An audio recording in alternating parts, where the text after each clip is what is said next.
What's going on, everyone? Welcome back to the Unqualified Film Bros podcast. I said welcome back, even though we didn't come out of an ad break. We're just starting a new episode.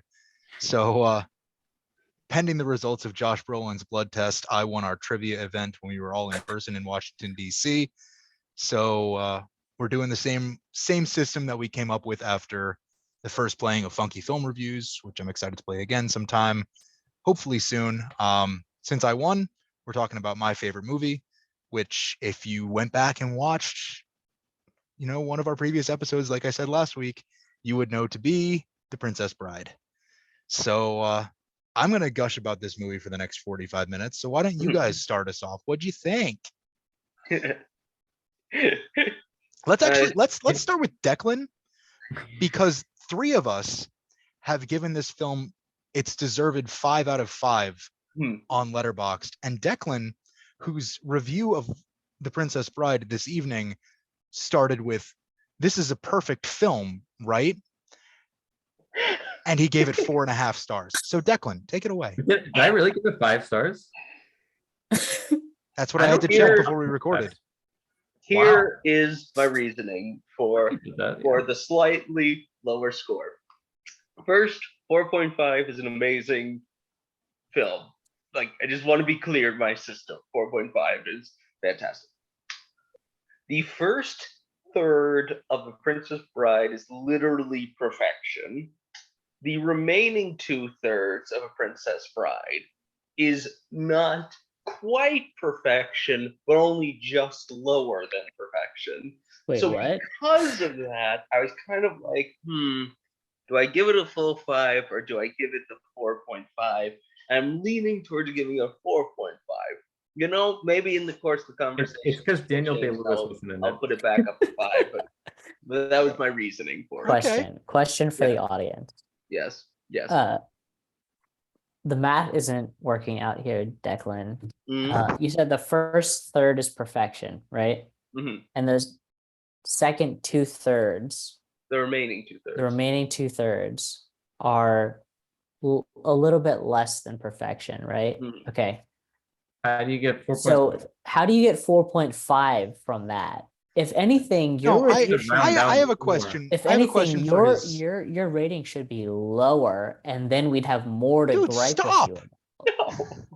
No. Like, All you're right. even more wrong. You just decided to appease the audience and the rest of your co-hosts. I think that's what's happening. Declan actually hates films, so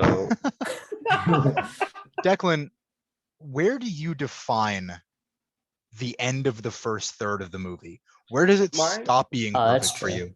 What I consider to be the end of the first third is when Wesley and Buttercup tumble down the hill. That's what I would consider the end point for the first third, sort of.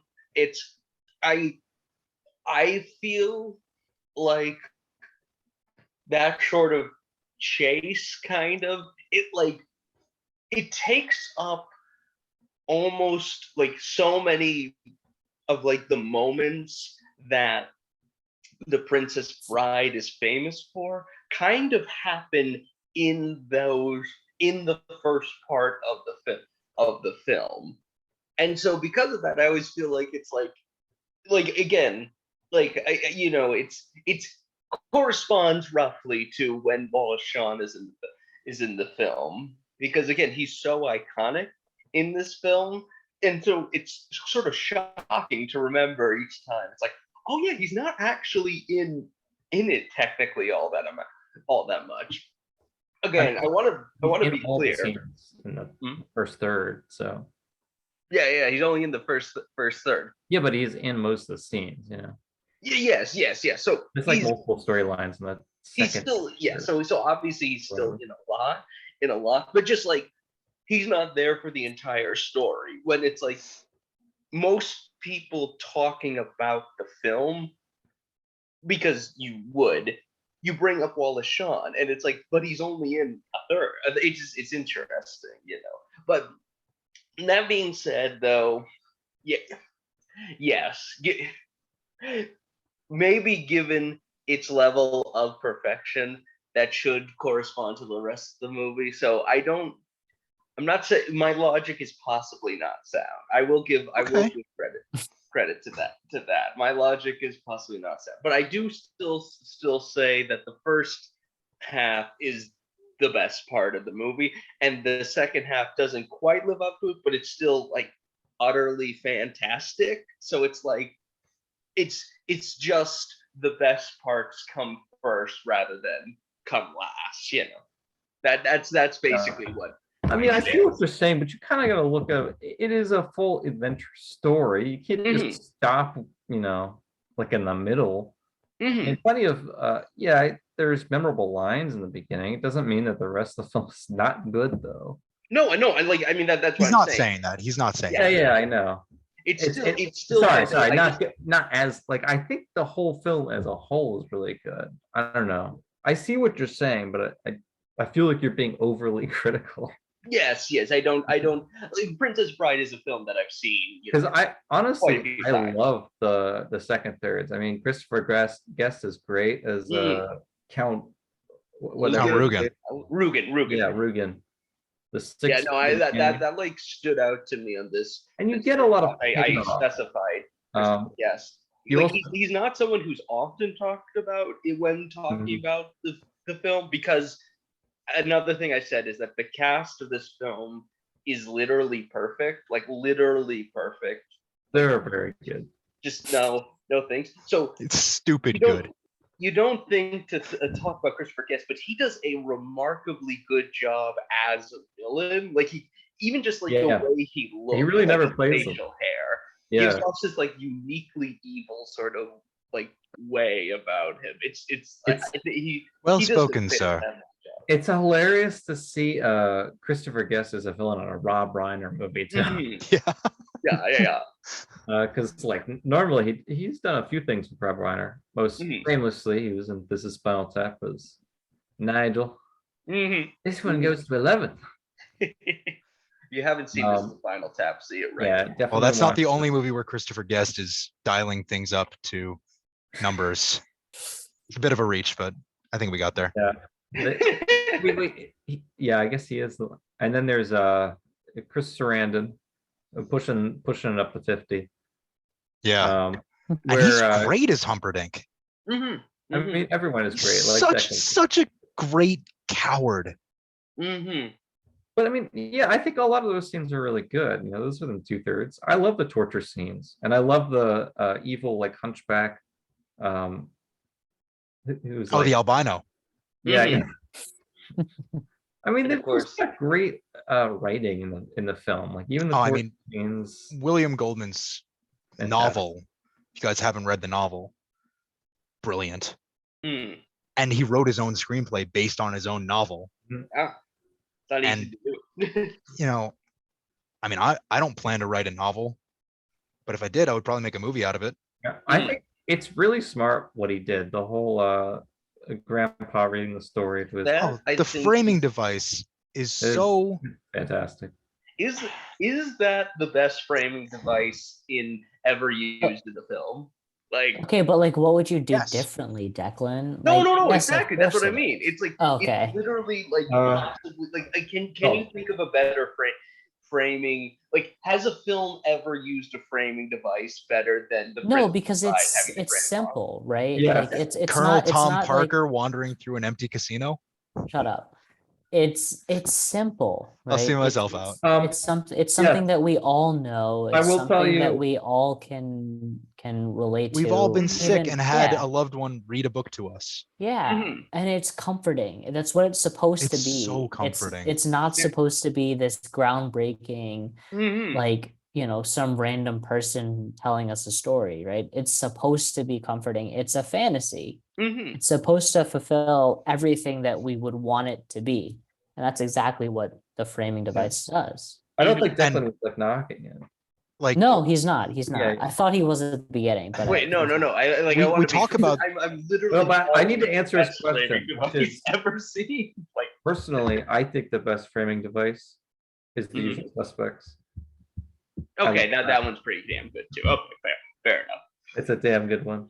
I will say that Max, one's not even Max, a you talk framing about device. That's like just part of the story, but that's stretching it. That's stretching it. It's you okay. talk That's about the, how we've talked about how great the cast is, right? Carrie Elwes and Robin Wright in her I debut forgot this was her film. first Jenny. And Wallace Shawn, Mandy Patinkin, Andre the Giant, Chris Sarandon, Christopher Guest, Billy Crystal, Carol Kane. Yeah, Billy Crystal's great. I mean, Max. talk about a guy who's absent for the first 2/3 of the movie, or Wallace Shawn absent for the last 2/3 of the movie. Yeah, he's more like a cameo, He just it's an extended cameo. Yeah, True, but true. you're correct about that. I would say, but equally as important, if not more so, to this story, Peter Falk and Fred Savage. Their performances in the framing device, the grandfather and the grandson. First of all, their characters are named such, the grandfather and the grandson. Yeah. You don't need anything more about them. That's who they are to each other. That's who they are to us. Who cares? Oh, that's Tom Parker. Shut up, Ben. You're gonna. I was wrong to bring up Elvis on a podcast episode about my favorite movie of all time. Massive mistake. And now our very well-paid editor will cut that together. Me saying Elvis and my favorite movie of all time. So, they give such great performances in those two roles, and they're featured just the right amount. Yeah. Because you get the scenes at the beginning and at the end, where you sort of get the opening of the book and the closing of the book, literally and figuratively. But also interspersed, you've got narration. You've got hold it, cut back to the bedroom scene where the grandson is gonna question something that's being told. Ew, they're kissing again. Yeah.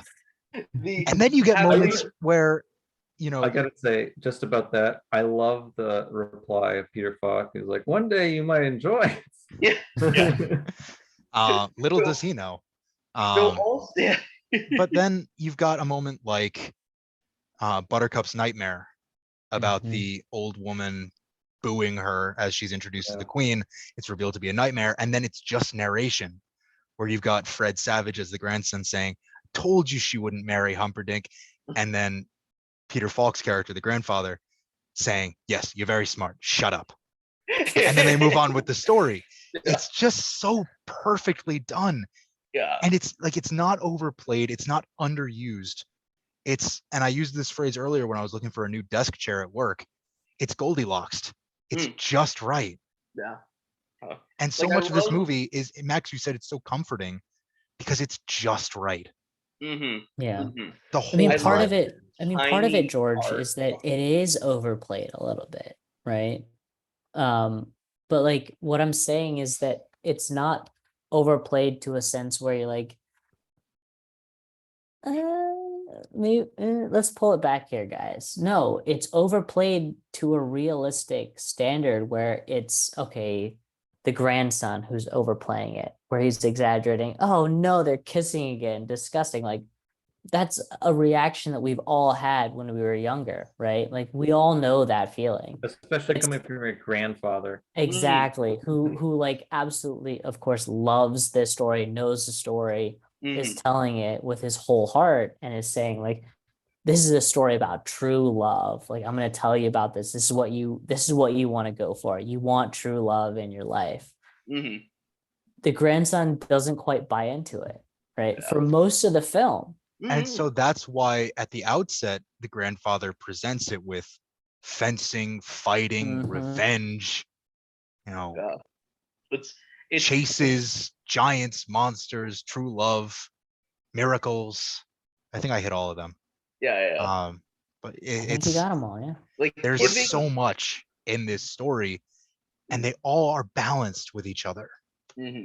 Giving the grandson the arc of becoming invested in the story and all that is so like brilliant, kind of like, and it's so subtle. You don't think, I think I feel like it mirrored how I feel like I first saw it and how I imagine most people first saw it, where it's like, what is this film that's called The Princess Bride? Is this like a film I'll even like, you know, and so it's like Princess Diaries. Yeah, and so you're with yeah, better. exactly. You're with the grandson on the journey, and you get invested into it at the same time he does. It's a needle that's difficult to thread, and they did it perfectly. And it makes the story feel even better. I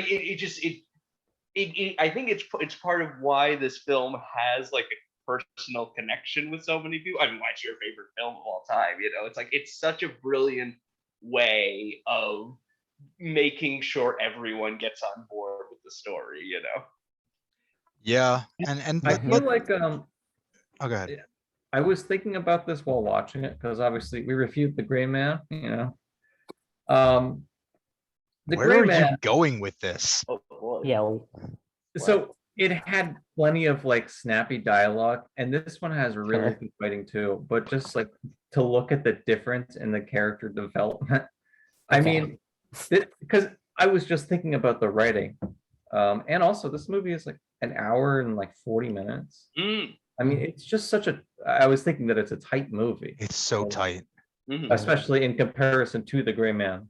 That was the last movie I watched. Nope, I guess, but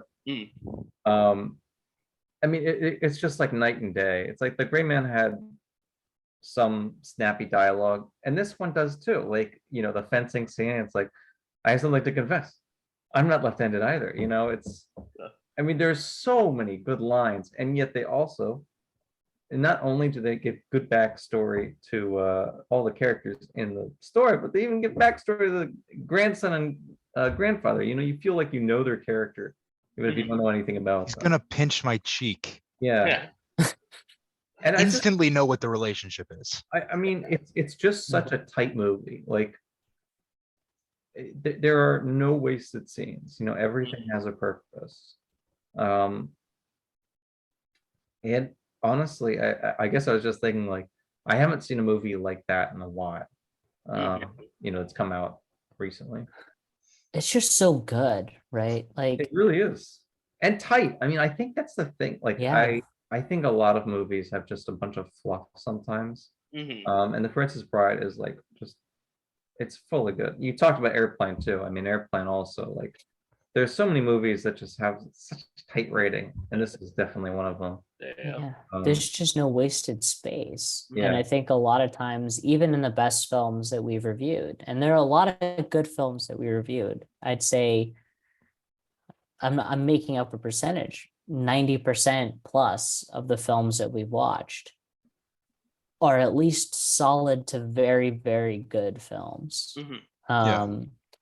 Like, there's obviously the upper echelon, which The Princess Bride falls under, of being like all-time films. But, you know, even some of those all-time films, even some of those really, really great films, there's some wasted space. There's some things that probably could have gotten left on the cutting room floor that were maybe a little bit unnecessary. Not that I would have personally said, okay, you have to cut this or it's a bad movie, but this film is just from start to finish so clean. It's so clean. I think like it's so good. I think, and I'm remembering poorly here, but there was something I learned years ago, before I was in film school, that the purpose of a scene is to introduce a new character, like show two characters meeting for the first time, or introduce a new plot element, or something. There's some like group of three things that a scene must do in order to be essential to a story. And every single scene in The Princess Bride is essential to the story. That's why I hate it when it airs on TV sometimes, because they cut scenes. And like, even if it's just, you know, Buttercup wandering through the hall and having Humperdinck and the Count say, oh, it's my father's poor health that has her this way. No, she misses Wesley. Like, those moments, they're cut for time for TV, which is understandable. I work in television. I understand that some things need to be cut for broadcast in terms of time purposes. But there are so many moments like that that add to the film where, you don't think that, literally a 3-line scene, if that, would be that important, but it adds another dimension to the relationships, adds another dimension to the characters, and it pushes the story forward. There's nothing that you could take out of this film with any justification for making the film, like improving the film by doing so. Exactly. You can't. Exactly. Yep.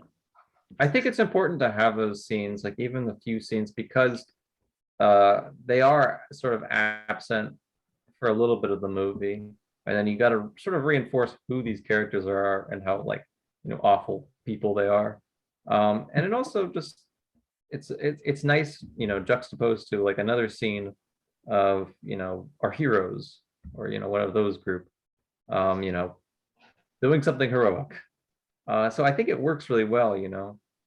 The more you spend on one character, the more boring it can get. I think The Princess Bride does a fantastic job switching between each of the characters' stories, especially at the end with like Inigo Montoya confronting the six-fingered man, and then Wesley, preventing Buttercup from committing suicide, and then winning a battle of wits with the prince. But it does a nice job there where they both concluded around the same time. I think some films do the same thing, but they don't do it as well. It's just done very well. Ben, you bring up the scene in the honeymoon suite where Wesley confronts Humperdinck. Really, he, in that moment, he's using what he used to defeat Inigo, to defeat Fezzik, and to defeat Vizzini. He's using his wits, which he used to beat Vizzini. I'm going in reverse order. Using his wits to outsmart Humperdinck. He's using his strength, which he used to beat Fezzik, to be able to stand. And just the threat of his steel with the sword is enough to make Humperdinck just cower in fear, drop his sword. I mean, we talk about iconic lines. Wesley holding the sword blade right up to the camera saying, "Drop your sword." I mean, chills every single time. Humperdinck drops his sword, and then Wesley just says to Buttercup, "Tie him up." And just the way that the climax of this film is almost, in a sense, I mean, you get Inigo's confrontation with the man who killed his father, but then you get the actual, lead actor and primary antagonist, Humperdinck and Wesley. I reversed those, but whatever. They're facing off. This is, supposed to be the big fight scene. And then it's almost anticlimactic in terms of action, but it doesn't need the action to be a satisfying climax. I think you talk about how tight this film is. The subversion of expectation in that scene is yet another example of tight screenwriting. I think it's better too. I was going to say, because absolutely, obviously Prince Humperdinck is probably a terrible swordsman, and William probably in his normal shape will just dispatch him easily. So it's a Wesley. lot more. Yeah. What did I say? William Goldman wrote the screenplay. W. We'll just call him W. Two winners right there. Yeah. But yeah, I think it makes for a better ending. And yeah, like you said, it is a nice subversion of what you'd expect, because we have the sword fight with Inigo Montoya, and also that one doesn't go as expected. He sort of ambushes him, and then he's got to fight while he's got 17 stab wounds in his chest. But then he says, "Hello, my name is Inigo Montoya. You killed my father. Prepare to die." It gives him strength every time he says it. Yeah. Stop saying that. It's a potion. It's a special potion. No, he's reciting an incantation to heal himself. Exactly. It's the power of. Well, I guess dog. in a way, it's a power of true love. He Come on, loved man. his father. It's the power of the dog in him. Come on, man. I think that is part of it, which is like he says in the beginning, "I love my father." It's clear that was something that meant a lot. So it's also that it's all about love. So one other thing that I Sure. wanted to talk about with you guys is the production design, because you've got, the cliffs of insanity, and then you're at the top of the cliffs, and you got that whole, almost looks like a stage for the fencing battle between Yeah. Inigo and Wesley. They even have a thing for them to hold Yeah. on. You can swing, you can jump, you can go upstairs. Yeah. There are pedestals for them to stand on. The production design of that sequence, I mean, combined with the choreography, is maybe my favorite scene in all of cinema. It's like a very good sword in terms fight. of best sword fights on film. They have And the fact that the two actors learned to fence with both hands for the film, and that's skills that they've carried to this day. Oh wait, that's amazing. I mean, and then you get the fire swamp, and you get, that giant cliff, or not cliff, but the giant hill that they roll down. You've got the pit of despair. I was wondering who was going to be the first one to say it, Max. I've seen Carrie always use his fencing in a few things. Oh, Robin Hood Men in Tights. It's one of my favorite. Yeah, that's right. One of my favorite Mel Brooks movies. Pretty sure he did also does some in Psych. I'm pretty sure he does a little bit. Guest star in Psych a lot, and I'm pretty sure one of the episodes has some fence. He plays kind of the same character, like an outlaw type. That Hot take. He could have played Jack Duquesne in Hawkeye. Yeah, he absolutely could. Yeah. Like that's the same character as both Robin Hood. It's like a mesh between Robin Hood and Wesley. Like it's the same thing. He's great at that suave character. Yeah. Cary Elwes has such an interesting career, because like the vast majority of the films he's been in have been fantastic, but like you almost feel like he could be in more films if he wanted to, and it's almost like surprising that he hasn't. I guess he just. That's actually a good point, Declan. I think that's a good way I've of putting it. Well said. Yeah. Well spoken, like sir. It's got to be partially his choice because. Oh yeah. I mean, he was on top. I respect that. It's the I mean, when you first star in compliment I've given Declan on the pod, and yet Declan makes good points consistently, and it's the first compliment that I've ever given Declan. So I just wanted to don't make it a habit. But Declan, to your point, when you star in the greatest film ever made, The Princess Bride, they go, but down. Yeah.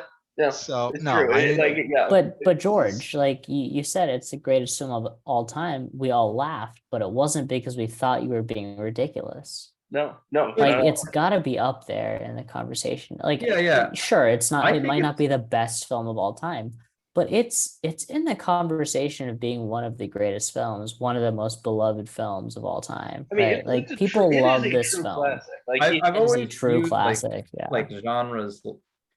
I mean, it's a bit like music. You can compare like a jazz record or a rock record or a metal. Like, it is more of a blockbuster movie. I mean, it's not like Blade Runner, my favorite movie, but it doesn't mean they're just different films. I would say it's very, very good, and definitely one of the best of those like action adventure films ever made. Gotta be. Everyone knows it. Everyone should watch it. Yeah. It's got so many memorable lines. Yeah, I don't know how you hate this movie. I mean, it's just very well done all around. Yeah. Said. I mean, to think that you've got all of these elite actors performing a brilliantly written screenplay with outstanding direction, it's going to be a winning combination, and yet it just elevates itself above a winning combination. Because Max, as you said, it's one of the most beloved films of all time. I doubt with 100% certainty that I'm the only person on earth who calls this his favorite film of all time. There's no way you're the only one. Exactly. Just so you know what else had a great cast? The Great Man. I hate you. True, but that was not Ana de Armas's first film. True. Like again, yeah. Robin Wright does a really good Yeah, job. but Robin Wright is like top tier, Like right? Yeah. I mean, Like- she's amazing. like somehow Buttercup could like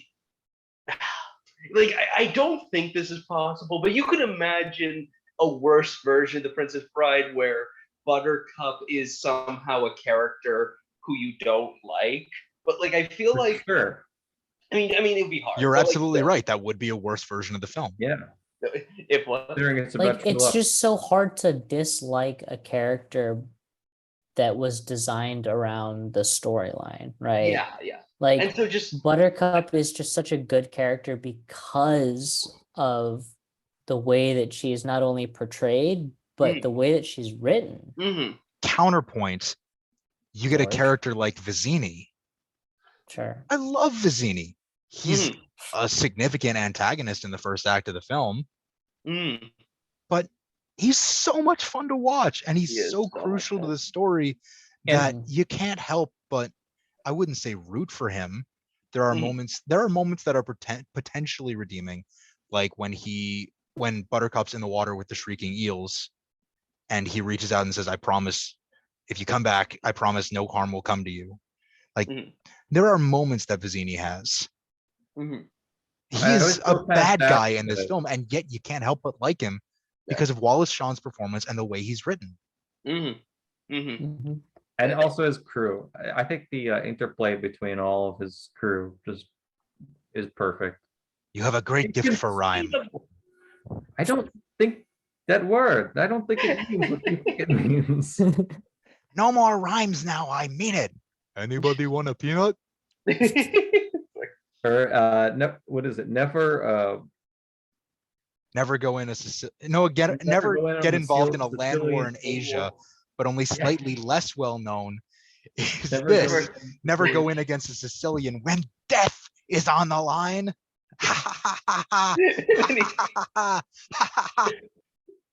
It's so good. It's really good. It's the most iconic death scene. I feel like it's like people quote that line without even fully knowing that like where the line's from.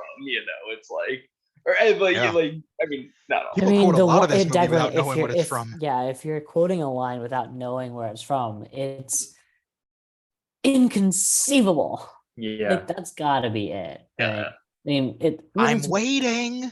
It's one of them. It's not even the one. Inconceivable is one of the lines. I gotta say, my favorite lines definitely have to be in the fencing fight, though. Just like you seem a decent fellow. I hate to kill you. Yeah. You seem a decent fellow. I hate to die. Because I know something you do not know. I am not left-handed. I'm not left-handed either. You are fantastic. I've worked very hard to become so. It's a bromance. So good. It really is. Yeah, that's I was wavering a little bit, but I'm just gonna say that's my favorite scene in the history of motion pictures. He's very Like good. nothing will ever top that.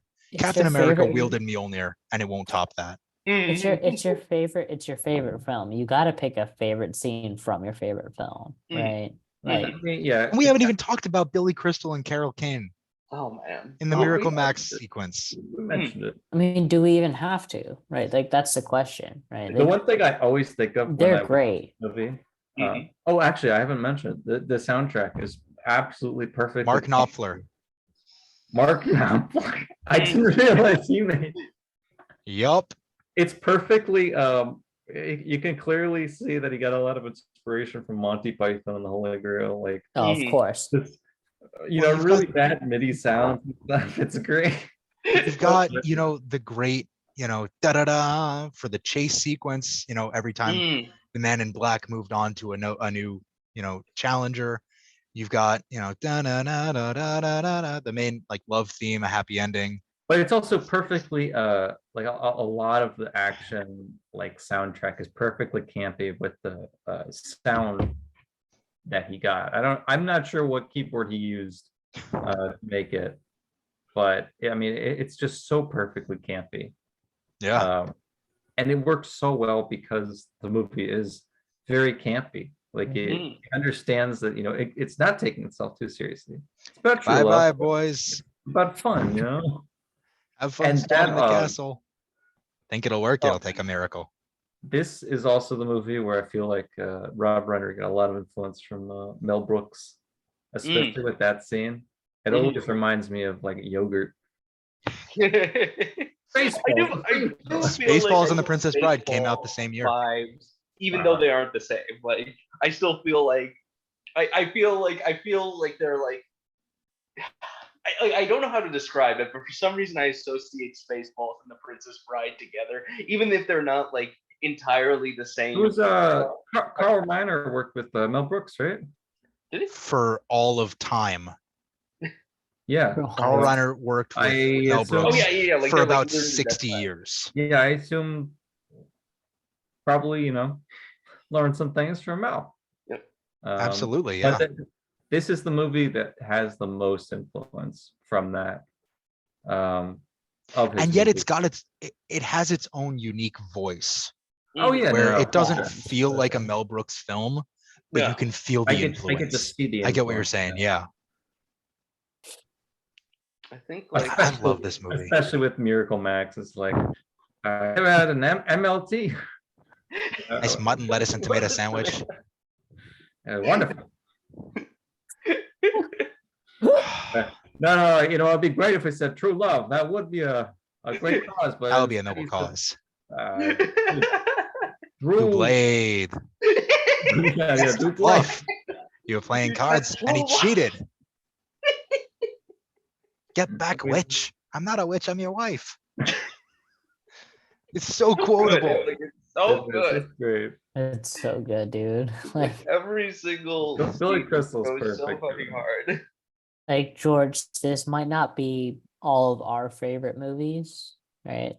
But that doesn't matter. I love the movie. We all love this film for different reasons. Not to say it's my favorite, but it's definitely one of the most entertaining. Yeah, it's just so much fun. Like every single moment of it is entertaining. It is engaging, and it's an incredible film, like from start to finish. And it's not because it's the best made film or the best writing or the whatever it is. It's just everything works. Why don't you give me a paper cut and pour lemon juice in it? Like if you go out on the street and just ask random people movies they love, they'll probably tell you like The Wizard of Oz, Star Wars, and probably The Princess Bride. You got way too much faith in people, Declan. Yeah, you have too much faith. But if you well, I really liked Magic Mike. No, it's kind of Friday After Next. If you brought up The Princess Bride and you're like, oh, what about The Princess Bride? They're like, oh yeah, like that's a great film. Yeah, okay, that's accurate. Like that's more accurate. Like, and basically every single person, Star Wars, The Princess Bride, I would expect, everyone would agree. Exactly, yeah. Like I would expect that most people would be like, oh yeah, like that's a great film. I really enjoyed that when I saw it. Not enough people have seen it. I know tons of people who just have not seen it. Really? That's a crime. That's a crime against humanity. That's a hate crime. 521,000 on Letterboxd. 521. It has been seen by 521,000 members of Letterboxd. That seems low. I'm a little surprised. I feel like there are millions of users. It's low. I have not reviewed yet, just because there's so many things that I don't remember until I actually check, and I was like, oh yeah, I haven't read anything. Letterboxd is Princess Bride is just something you watch, but it is still an important data point. Yeah, you watch it as a kid. I mean, that's the first time I watched it. I don't remember the first time I saw this film. Yeah, I grew up with it. I remember the first time I watched it. I'm jealous. Yeah. Like my parents but also not. Like, what was this movie? It's like, oh, it's kind of like Monty Python, sort of, in the Holy Grail. And it's like, I get why they made the comparison, but I now understand how it's different. I understood after seeing it how it was different. No, because George, like you were saying, you wanted to remember the first time that you saw it. I've always said that my superpower, if I were to be able to choose one, it's not something like, flying or invisibility or mind reading. No, it's the ability to experience things for the first time. So no matter where I am, whatever setting, I can watch a movie for the first time. I can watch a TV episode for the first time. I can hear a speech for the first time. I can read an article. I can do whatever I want for the first time, and I can turn it on and off. I can choose to experience it. Yeah, I was about to say, you better be able to turn that off, because I feel like those. Oh yeah, that defeats the purpose. If you That's can, just if you amnesia after a while. yeah, that's just amnesia. No, but if you can turn it on and off, like that's a real power, right? Like you can I like that. experience, you can That's pretty good. feel the energy, like feeling the energy of going back to Marvel Of and course. No Way Home, but watching The Princess Bride for the first time. There is a certain magic to rewatching movies too. Like there is, which is why I don't want to. Is super rewatchable. Like with Blade Runner, I know some of you guys watched it for the first time. Like it took me maybe 2 watches before I really got into it. And the third time I was like really into it and I started like uncovering things. So for some films, I feel like the more you watch it, the more you get out. Yeah. But I do see Wright's film. No, but that's what I'm saying. You turn it off. It's not like if I could watch like Star Wars for the first time again, yeah. Oh my god, if I could watch Empire for the first time, not knowing what happens. That's electric. That's electric right there. My gosh. That's something that's something I'm weighing, for my future kids. Is when do I show them Star Wars? Because I want them to be able to remember how they felt when they found out that, spoiler alert, 42 years later, Darth Vader killed Luke's father. What? Bro, that's weird. George, we watched Infinity War with Chip, and we've talked about it. Because he killed Anakin Skywalker, as he said in Obi-Wan Kenobi. That's true. But George, that's what we were talking about. We watched Infinity War with Chip, who was watching the MCU for the first time. It was like watching a premiere. Yeah. It was one person. It was one person that hadn't seen it out of the 3 of us. Yeah. And it gave Chip that kind of energy. Like 8 people. Well, that's true. That's a good point, Declan. Honestly, but you know what I mean, right? Like the experience of living something for the first time. You brought it up. Sorry, Ben. The thing about The Princess Bride is that you don't need that. No. Yeah, for sure. You don't need it at all. You can watch this film for the 200th time and you can still feel something about the film, the way that it's made, the story, the connections, the relationships. You can feel something. And that's the mark of a great film. Is not that you have to block out the other 50 times that you've watched the film. It's that you can feel the same way or feel a different way after watching it for the 60th time. Like that's the mark of something amazing. And that's what The Princess Bride is. That's really, really well said. So as much as I would love to spend, a couple hours or a day or a weekend talking about The Princess Bride on a nonstop recording. About it. It's we all love this movie. So why don't we get into some final thoughts? Sure. We all love this movie, but I love it most. It's true. I mean, it's your favorite film, so I don't have too much. I'm not going to dispute you on that one. I feel like Max said most everything. I don't have too much else to add. Sorry, boys. Great film. I'll say talking about how great the film is, that just made me realize, you know what, it is 5 stars. It is 5 stars. All right. Yeah. Yes, we did it. I still maintain though the first third is like literally perfect, and the remaining 2/3 is only like 99. 5.5 out of 5. That's nitpicking. That's acceptable, Declan. I will accept that. I disagree, but I accept it, and I'm glad you're changing your rating. I will finally read your review once it's been updated to say 5 stars. Because I texted him right after he told me that he posted it, and I was like, "Yeah, you said 4.5 stars. I'm not going to read this." I read Anyway. your Blade Runner review. My Blade Runner review? Mine? Yeah. Yeah, I think, when we get to, all of our favorites, mine is probably going to be the one that everyone universally likes best. Is this not your favorite? It's much more. No, this more than say Blade Runner for Ben or I mean, Max, you weren't even on that episode. A little more esoteric. I feel like Princess Bride appeals to most everyone, so it's hard to dislike it, as I said. Yeah, it's really great. I'm really excited for the moments in our group chat when Max and Declan pick the movies that we're going to talk about when they host. Yeah, well, if I ever win a trivia, then I'll do it. Well, we're playing Funky Films again in a few weeks, so yeah, you got a there's chance. no way I win that one. So if I'm moving Ben- up on the rankings though. I tied Declan. So if one of us wins Also, again, I don't think we should do. also, Well, I I'm mean- known for my comebacks. Yeah. Like I true. come from behind, boys. If I don't want to say this in the recording, but I'm going to. If Do it. Ben wins Funky Films next time, because I'm pretty sure I'm going to host, then he picks which of you two hosts the next one. And once we've gotten through everyone, we can do repeats. Sure, I think that's fair. That's valid. That's valid. So we'll figure that out. Ben has to pick his Um, favorite between me and Declan. That was the subtext of what I said. Thanks for saying the quiet part out loud. Coin. All right, so the Princess Bride, it's my favorite film of all time. I thought there might be some competition from other films. There really isn't. I love this movie. I watched it before we started recording. I might watch it again tonight while I'm packing for my trip. So yeah, it's available to stream. You can watch it on Disney Plus. That's where I watched it.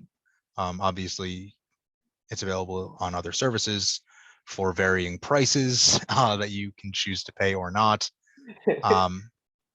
Get the DVD or Blu-ray out of your local library. Find it on VHS in your basement or your attic. Go watch The Princess Bride. Everyone's seen it. He'll read it to you. Go. That's a great idea. Go Yeah, to read the Rob novel. Reiner's William house Goldman. and knock on the door and be like, "Do you have the 7 millimeter, not 7 millimeter, whatever millimeter film stock this was shot on?" Just ask him if he has. 7 millimeter. What is this, a pistol? Do you have the 36 caliber? Declan doesn't know what a gun is, guys. Just calm down. All right, so yeah, go enjoy The Princess Bride.